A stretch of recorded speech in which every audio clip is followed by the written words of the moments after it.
चलिए बात पश्चिम बंगाल की करेंगे। पश्चिम बंगाल की बीरभूम में गृह मंत्री अमित शाह ने एक बड़ी चुनावी रैली को संबोधित किया। इस दौरान उन्होंने टीएमसी पर कड़ा प्रहार किया। शाह ने कहा, बंगाल में 5 मई को भाजपा की सरकार बनने वाली है। मैं पूरे बंगाल में घूमता हुआ बीरभूम आया। दीदी को टाटा बाय बाय कहने का निर्णय बंगाल की जनता ने ले लिया है। शाह ने कहा कि इस बार बीरभूम को एक रिकॉर्ड बनाना है और उन्होंने जनता से अपील की है कि वो सभी 11 सीटें भाजपा को दें और राज्य में भाजपा की सरकार भी बनाएं। और ममता बनर्जी पर निशाना साधते हुए शाह ने कहा कि दीदी, आपके गुंडों के बम धमाकों से बंगाल की जनता नहीं डरेगी। उन्होंने जोर देकर कहा कि बंगाल की जनता बम का जवाब बैलेट से देगी और भय का जवाब भरोसे से। उन्होंने लोगों से कहा कि आप बैलेट मशीन पर कमल का निशान दबाइए। ममता के सारे गुंडों को ढूंढने का काम भाजपा की सरकार करेगी।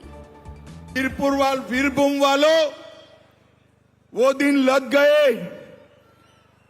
आप मेरी बात मानकर चलना।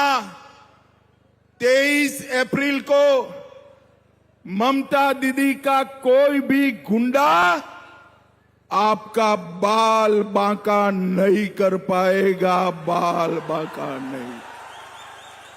चुनाव आयोग ने 800 से ज्यादा कंपनियां भेजकर यहां पर शांतिपूर्ण मतदान की व्यवस्था करी है। किसी को डरने की जरूरत नहीं। भाइयों बहनों, ये चुनाव जो है घुसपैठियों को निकालने का चुनाव। बीरभूम वालों, मयूरेश्वर वालों, मुझे बताओ, घुसपैठियों को निकालना चाहिए या नहीं निकालना चाहिए? अरे जोर से बोलो, निकालना चाहिए या नहीं निकालना चाहिए? तो देखिए, गृह मंत्री ने कटमनी और सिंडिकेट का मुद्दा भी प्रमुखता से यहां पर उठाया और कहा कि जनता इससे बहुत परेशान है। अगर किसी गरीब को घर बनाने के लिए ईंट या सीमेंट लाना है तो ममता के सिंडिकेट वाले पैसे मांगते हैं। शाह ने वादा किया कि आप ममता को यहां से निकाल दो। कटमनी और सिंडिकेट वालों को उल्टा लटकाकर सीधा करने का काम बीजेपी की सरकार करेगी। गृह मंत्री ने कहा कि बंगाल में 4 मई के बाद डबल इंजन सरकार बनने वाली है। इसके साथ ही बंगाल के अंदर विकास का नया दौर शुरू होने वाला है। उन्होंने टीएमसी पर हमला करते हुए कहा कि इस पार्टी ने मयूरेश्वर को बम और बारूद की खदान बना दिया है। शाह ने आरोप लगाया कि 2013 से लेकर 21 तक बीजेपी कार्यकर्ताओं को बहुत परेशान किया गया है।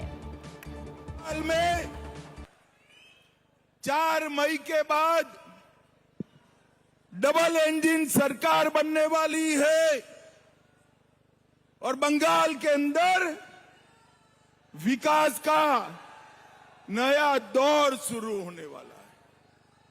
भाइयों बहनों, टीएमसी ने मयूरेश्वर को बम और बारूद की खदान बना दिया है। 2013 से लेकर 2021 तक हमारे कार्यकर्ताओं को बहुत परेशान किया है या नहीं किया है? भाई जोर से बोलो, किया है या नहीं किया है? उन्होंने टीएमसी के गुंडों को सख्त चिताया। शाह ने कहा कि मैं आज टीएमसी के गुंडों को कहकर जाता हूं कि 23 अप्रैल को अपने घर में बंद रहना, वरना 5 मई को चुन चुनकर जेल की सलाखों के पीछे डालने का कार्य करेंगे। उन्होंने जनता को भरोसा दिलाया कि 23 अप्रैल को ममता दीदी का कोई भी गुंडा उनका बाल बांका नहीं कर पाएगा। शाह ने सुरक्षा व्यवस्था पर जानकारी देते हुए बताया कि चुनाव आयोग ने यहां 800 से ज्यादा कंपनियां भेजी हैं। शांतिपूर्ण मतदान के लिए पूरे इंतजाम किए गए, इसीलिए किसी भी नागरिक को डरने की जरूरत नहीं है। अमित शाह ने कहा कि चुनाव घुसपैठ को बाहर निकालने का चुनाव है।